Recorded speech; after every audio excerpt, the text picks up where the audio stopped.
Добрый день, дорогие друзья, дорогие участники. Позвольте от имени администрации города Якутска, управления культуры и духовного развития поздравить вас со знаменательным событием и культурной жизнью. В эти дни прибыли к нам мастера ртутных и снежных скульптур. С 25-го начинается международный фестивальных мероприятий в жизни нашего города. Удачи всем! Слово предоставляю. Наук у нас не бывает, у нас бывают технические только науки.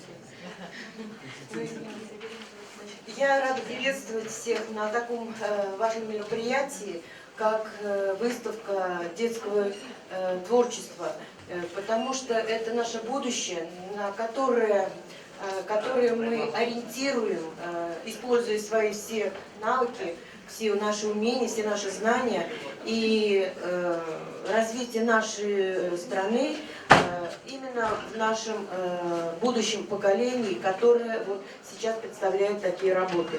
Я очень рада еще потому, что я не только участвую в не в конгрессе, а в научной конференции и в мероприятиях чемпионата мира, но я также рада встретиться со своими бывшими выпускниками, беседовали, вспоминали былые прошлые их годы. Кто-то у нас обучался в бакалавриате, кто-то обучался участникам этой выставки, всем детям, которым представили свои рисунки, больших творческих успехов, и я думаю, из них вырастут настоящие творческие люди, которые будут прославлять нашу родину.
자,